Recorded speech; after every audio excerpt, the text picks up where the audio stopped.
네, 안녕하세요. 강의를 맡게 된 교사 이동준입니다. 제가 현재 근무하고 있는 학교는 강원도 정선에 위치하고 있는데요.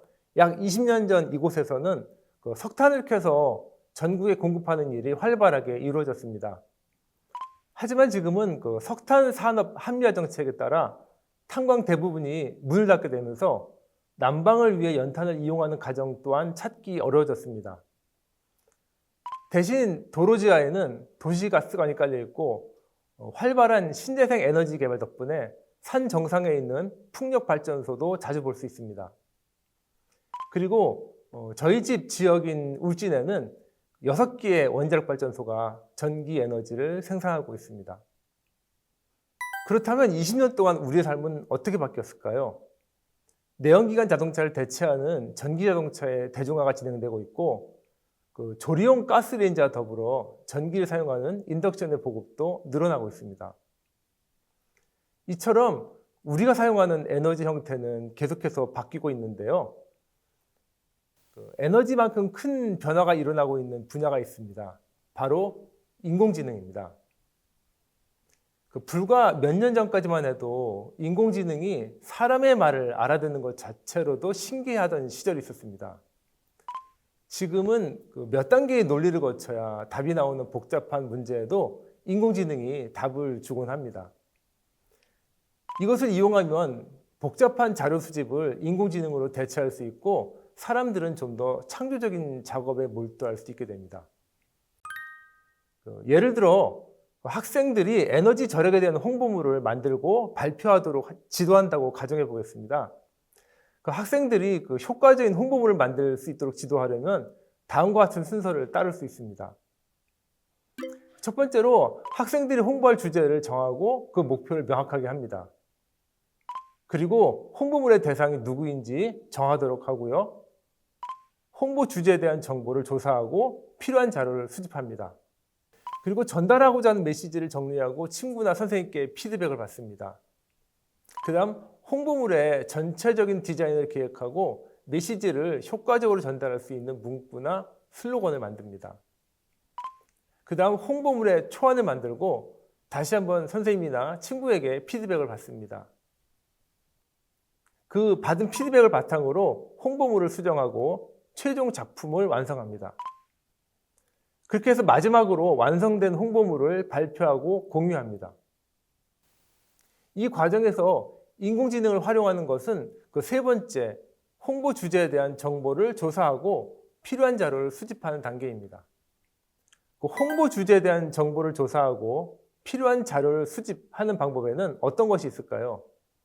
첫 번째로 포털 사이트의 검색 기능을 이용하거나 또 두 번째로 공공 데이터 포털이나 국가 통계 포털 같은 데이터베이스를 찾을 수도 있습니다. 그리고 세 번째로 인공지능 챗봇에게 질문하는 방법도 있습니다. 첫 번째 포털 사이트는 원본이 사실인지 확인하는 과정을 다시 한번 거쳐야 하는 문제가 있으며 두 번째 데이터베이스는 학생이 접근하기에 지나치게 복잡하다는 단점이 있습니다. 이러한 단점들을 해소시켜주는 방법으로 채팅 형식의 AI 챗봇이 있습니다. 챗 GPT로 대표되는 AI 챗봇은 다음과 같이 여러 업체에서 서비스하고 있습니다. AI 챗봇은 인터넷 웹브라우저나 OS에 내장된 경우도 있고 별도의 앱으로 제공되는 것도 있습니다. 예시로서 저는 윈도우 OS에 내장된 AI 챗봇을 이용해 보겠습니다. 다른 챗봇도 사용 방법은 거의 같습니다. 네, 에너지 사용량 증가에 대해 상당히 막연하게 질문해 보겠습니다. 네, 다른 나라와 비교해 봤을 때 우리나라의 에너지 사용량 증가 속도가 빠르다고 합니다. 다른 나라의 구체적인 숫자가 빠져 있는데요. 답변으로 나온 숫자도 맞는지 의심스럽습니다. 이것은 인공지능이 잘못했다기보다는 질문이 구체적이지 않아서 구체적이지 않은 답변이 나온 것 뿐입니다. 질문을 좀 더 구체적으로 해보겠습니다. 예, 값이 나왔는데요. 이처럼 통계에 관한 질문을 할 때는 통계를 구할 대상과 범위를 명시하는 것이 좋습니다. 지금까지는 국가 전체 에너지 사용량을 물어보았는데요. 에너지 사용량을 용도별로 나누어 물어볼 수도 있습니다. 그 질문창에 다음과 같이 입력해 보겠습니다. 에너지 사용량이 연도와 용도별로 나왔습니다. 이 표에 데이터가 필요한 경우 마우스로 드래그해서 복사한 다음에 그 엑셀과 같은 스프레드시트 프로그램에 붙여 넣을 수 있습니다. 이렇게 구체적인 자료가 모인다면 학생들은 이 자료를 기초로 하여 홍보 자료를 제작하거나 그 에너지 관련 정책을 제시하고 문제 해결을 위한 아이디어를 도출할 수 있습니다. 이렇게 인공지능을 이용한 자료의 수집 과정을 간단하게 보여드렸습니다. 여기서 한 가지 주의점을 말씀드리면 그 생성형 인공지능은 언제든 실수할 가능성을 가지고 있다는 것을 인지하여야 한다는 것입니다. 그 인공지능의 품질이 좋아졌다고 하지만 다음처럼 다양한 원인에 의해 실수가 나타날 수 있습니다. 첫 번째로 이미 학습한 데이터의 품질이 좋지 않은 경우입니다. AI는 그 이미 학습된 데이터에 의존하거나 인터넷을 통해 실시간으로 자료를 검색합니다. 만약 그 인공지능이 학습하거나 참고한 데이터가 불완전하거나 또는 편향된 경우 그로 인해 부정확한 결과를 도출할 수 있습니다. 사용한 인공지능 모델 자체 한계로 인해 또는 정확한 답변을 제공하지 못할 때도 있습니다. 이 경우 인공지능 모델이 특정한 맥락이나 또는 복잡한 질문을 이해하는 데 어려움을 겪을 수 있습니다. 그리고 그 대화의 맥락이 자주 바뀌거나 질문이 모호한 경우 인공지능이 대화의 맥락을 파악하지 못할 수 있습니다. 이런 경우 인공지능은 엉뚱한 답변을 내놓게 됩니다. 그리고 매우 복잡하거나 지나치게 전문적인 지식이 필요할 때도 인공지능은 충분한 답변을 내놓지 못합니다. 그러면 그 인공지능이 타당한 답을 내놓도록 하는 방법에는 어떤 것이 있을까요? 첫 번째로 질문을 할 때 명확하고 구체적인 질문을 하는 것이 좋습니다. 질문을 하게 된 이유를 인공지능에게 알려주면 인공지능이 질문의 맥락을 이해하는 데 도움이 됩니다. 그리고 질문에 적절한 키워드를 포함하면 AI가 더 타당한 답변을 제공하는 데 도움이 됩니다. 예를 들어서 에너지 절약 방법 대신 가정에서의 에너지를 절약하는 방법이라고 구체적으로 질문합니다. 그리고 인공지능의 답변에 대해 피드백을 제공하면 좀 더 적절한 답변을 얻을 수 있습니다. 그리고 인공지능 모델 자체에 한계가 보인다면 그 인공지능 시스템을 다른 것으로 바꿔봅니다. 답변 내용의 사실성이 의심될 경우 2가지 이상의 인공지능 시스템을 이용해서 답변 내용을 교차 점검할 수도 있습니다. 그렇다면 명확하고 구체적인 질문은 어떤 질문일까요? 예를 들어 보겠습니다. 학생들에게 에너지 절약을 위해 내가 할 수 있는 일을 발표 자료로 만드는 활동을 한다고 가정해 보겠습니다. 학생들이 흔히 할 수 있는 접근은 교사가 제공한 문제를 그대로 인공지능에게 물어보는 것입니다. 선생님이 제시한 문구를 챗봇에 그대로 물어보면 다음과 같은 대답이 나올 수 있습니다. 상당히 무난한 형태의 답변이 출력됩니다. 인공지능이 답변한 내용을 보면 이렇다 할 만한 독특한 내용은 찾기 어렵습니다. 이처럼 일반적이고 상투적인 질문에 인공지능은 일반적이고 상투적인 답변을 합니다. 그러면 질문의 형태를 바꿔보겠습니다. 이번에는 구체적인 숫자와 맥락을 넣어서 질문해 보겠습니다. 구체적인 답변이 지금 나왔습니다. 가정에서 많이 사용하는 전자기기 중 에너지를 많이 사용하는 기기의 리스트가 나오고 각각의 절약 방법 그리고 절약되는 액수까지 답변이 만들어집니다. 이전 답변에 비해서 이번 답변은 상당히 구체적입니다. 따라서 원하는 답변을 얻어내기 위해서는 인공지능이 작동하는 원리를 잘 파악하고 있어야 한다는 것을 알 수 있습니다. 선생님들께 한 가지 팁을 드리면 위의 활동을 수행평가로 진행할 때 결과물만 받지 말고 그 학생이 인공지능에게 어떤 질문을 했는지를 같이 수집하는 것이 좋습니다. 어찌 보면 학생이 작성한 보고서 내용보다 어떤 질문을 했는가가 더 중요한 평가 요소일지도 모릅니다.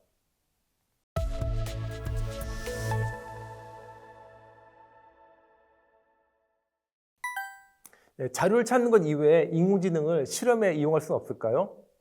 인공지능에게 에너지와 관련된 실험으로 어떤 것이 좋은지 추천을 받아보겠습니다.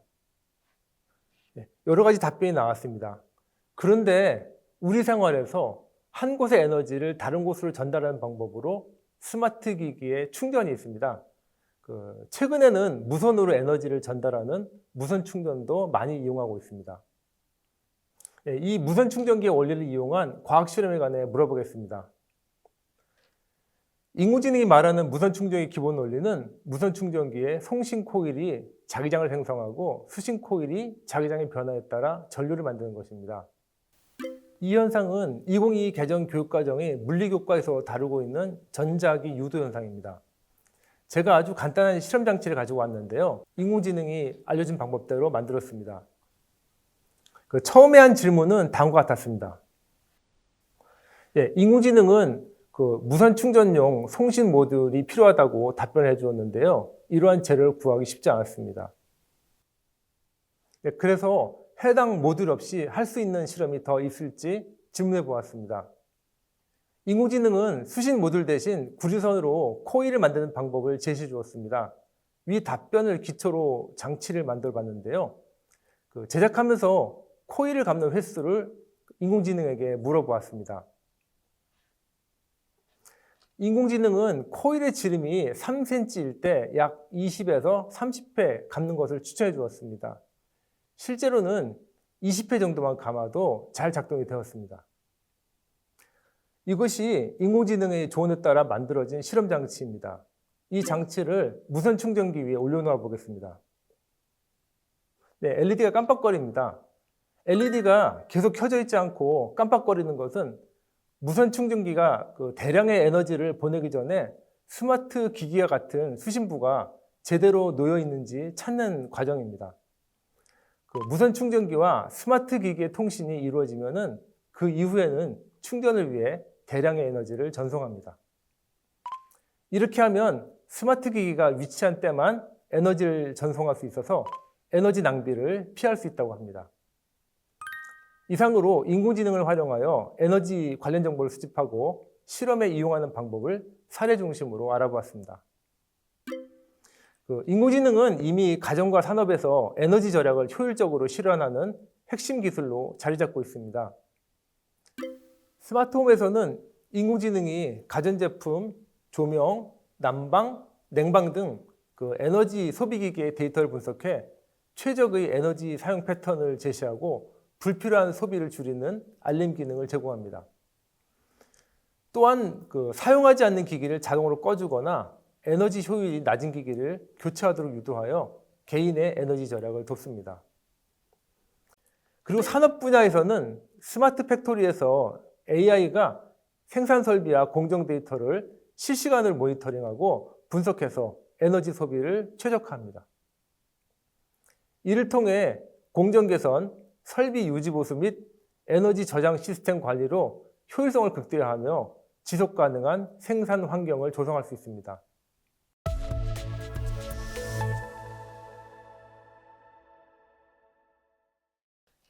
마이크로 프로세서란 칩 하나로 이루어진 작은 컴퓨터를 말합니다.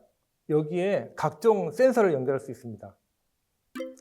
학교에서 많이 사용하는 마이크로 프로세서로 마이크로 비트가 있습니다. 마이크로 비트는 보드 안에 빛, 온도, 가속도, 소리, 전압 센서가 내장되어 있어서 간단한 실험을 할 때 주변 기기를 구매할 필요가 없으며 프로그래밍 작업도 블록 그래픽 기반으로 간단한 편입니다. 마이크로 비트 앞면에는 2개의 버튼 스위치와 25개의 LED가 있습니다. 그리고 LED 위쪽에는 터치 기능이 있는 로고와 로고 옆에는 소리 입력을 위한 숨겨진 마이크가 있습니다. 그리고 마이크로 비트 아래쪽에는 확장용 핀이 있습니다. 마이크로 비트를 확장보드와 연결하면 다른 센서와 모터 등 주변 기기를 추가로 연결할 수 있습니다. 내가 원하는 대로 마이크로 비트를 작동시키기 위해서는 명령어 코드들을 마이크로 비트에 저장하고 실행시켜야 하는데요. 이러한 작업을 하기 위해서 별도의 노트북 또는 컴퓨터가 필요합니다. 그리고 그 컴퓨터는 USB 포트와 USB 선을 통해 마이크로 비트와 연결되어 있어야 합니다. 그 컴퓨터와 마이크로비트가 연결되었으면 이제는 개발 도구가 있어야 하는데요. 그 개발 도구란 코드를 작성하고 작성된 코드를 마이크로비트에 저장하기까지 사용하는 도구를 말합니다. 마이크로비트에서 사용하는 개발 도구는 웹브라우저입니다. 크롬, 파이어폭스, 엣지, 사파리와 같은 일반적인 웹브라우저만 있으면 해당 사이트에 접속해서 바로 개발 도구로 사용할 수 있습니다. 그러면 개발 도구에 접속해 보겠습니다.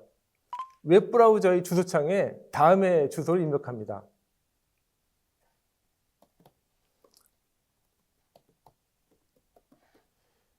makecode.microbit.org인데요.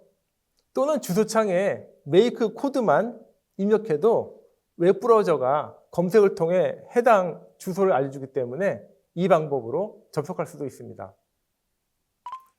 마이크로비트는 블록형 코딩을 지원합니다. 그 블록형 코딩이란 명령어를 글자로 입력하지 않고 마치 블록을 쌓아 올리듯 코드를 작성하는 것입니다. 블록 코딩은 초등학교와 중학교 정보 교과 시간에 자주 접했기 때문에 학생들이 어렵지 않게 접근할 수 있습니다. 그러면 새로운 프로그램 작성을 위해 새 프로젝트를 클릭해 보겠습니다. 그러면 프로젝트의 이름을 입력하는 창이 나타나는데요. 적당한 이름을 입력하고 생성 버튼을 눌러줍니다. 작업 목적에 따라 나누어진 화면이 보입니다. 가장 왼쪽은 시뮬레이터입니다. 이것은 내가 만든 코드가 어떻게 실행되는지 가상으로 확인해 볼 수 있는 곳입니다.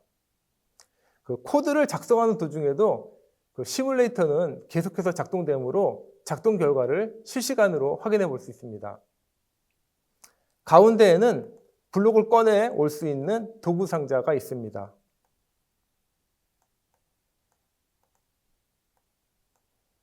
그리고 오른쪽에 있는 넓은 화면은 명령어 코드들을 조합해서 프로그램을 만드는 작업 공간입니다. 새로운 프로젝트를 시작하면 기본적으로 두 개의 블록이 위치하는 것을 볼 수 있습니다. 이 블록들은 삭제해도 되고 이 블록들 사이에 원하는 프로그램을 끼워 넣으면서 코드를 작성할 수도 있습니다.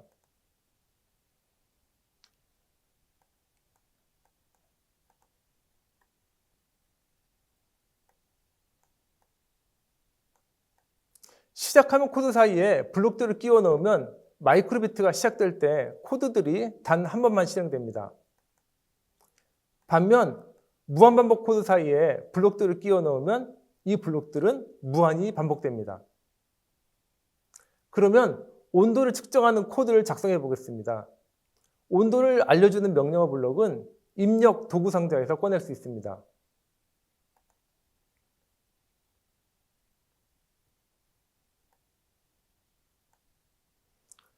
온도 측정 블록은 바로 사용할 수는 없고 숫자를 출력하는 블록 안에 넣어주면 온도를 숫자로서 LED 화면에 출력해 줍니다.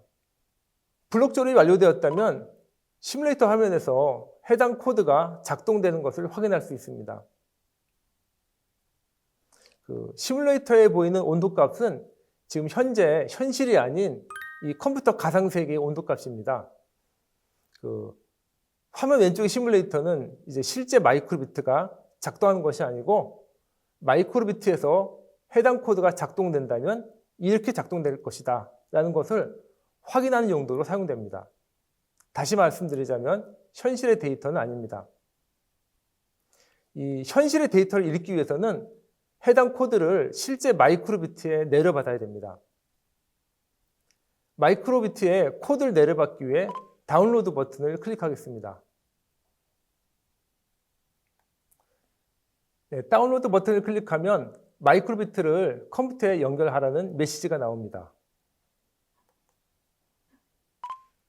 그러면 그 프로그래밍한 내용을 마이크로비트에 페어링하도록 하겠습니다. 그 컴퓨터에서 안내에 따라서 USB 선으로 연결해 주시는데요. 저는 미리 연결을 해 놨습니다. 네, 이제 페어링을 해줘야 됩니다. 웹브라우저에서 작성한 코드를 마이크로비트에 내려받으려면 웹브라우저와 마이크로비트가 서로를 인식하고 있어야 합니다. 이처럼 두 프로그램이 서로를 인식하는 과정을 페어링이라고 합니다. 네, 마이크로비트를 처음 연결하면 웹브라우저와 페어링은 되어 있지 않습니다. 따라서 최소 한 번의 페어링 작업이 필요합니다. 페어링이 완료된 이후 다운로드 버튼을 한 번 더 클릭하면 마이크로비트로 코드가 전송됩니다. 내려받는 동안에는 마이크로비트 후면에 LED가 통신이 이루어지고 있다는 것을 표시해 줍니다. 통신이 완료되었으면 내가 만든 코드가 마이크로비트에서 작동됩니다. 지금 작성한 코드는 온도를 측정하는 코드이므로 LED 화면에 온도가 숫자로 표시되고 있습니다. 마이크로비트에 내장된 온도 센서는 보드 후면 CPU에 있습니다. 해당 위치를 손으로 지그시 누르고 있으면 체온으로 인해서 온도가 조금씩 올라가는 것을 확인할 수 있습니다. 마이크로비트에는 온도와 빛 센서 이외에도 다양한 물리량을 측정하는 기능이 있습니다. 이러한 기능을 에너지 관련 수업에 어떻게 응용할 수 있을까요? 온도 센서를 이용하면 다양한 재질로 만든 모형 주택의 단열 성능을 비교할 수 있습니다. 그리고 빛 센서를 이용하면 하루 중 태양 에너지가 가장 강한 시간을 찾는 실험을 할 수 있습니다. 네, 이외에도 다양한 센서를 연결하여 다양한 에너지를 측정하는 실험을 할 수 있습니다. 이번 차시에서는 인공지능 챗봇을 이용한 에너지 관련 정보의 수집 방법에 대해 알아보았습니다. 그리고 에너지와 관련된 실험에서 인공지능을 이용하는 사례에 대해 알아보았고, 마이크로 프로세서를 활용해서 에너지량을 측정해 보았습니다. 2022 개정 교육과정에서는 물리와 생명 현상에서의 에너지뿐만 아니라 지속 가능 발전 측면에서의 에너지, 일상 제품 속 에너지와 원리, 자원으로서의 에너지 등 에너지와 관련된 다양한 개념을 학습합니다. 네, 이와 관련된 학습 목표를 달성하기 위해 이번 시간에는 인공지능을 이용하여 에너지에 대한 지식과 데이터를 찾고 에너지를 전달하거나 절약할 수 있는 실험을 사례로 알아보았습니다. 이외에 다양한 에너지원에 대한 내용도 인공지능을 활용해 학습할 수 있습니다. 더 좋은 수업 전략과 예시가 있을 것으로 생각됩니다. 여러분께서도 좋은 수업 방법이 있다면 주변의 선생님들과 많이 공유하시기 바랍니다. 디지털 활용을 위해서라도 안정적인 에너지 공급은 필수적입니다. 미래 세대의 우리 학생들이 에너지에 대한 올바른 인식과 가치관을 함양할 수 있도록 양질의 수업을 함께 만들어 나가면 좋겠습니다. 감사합니다.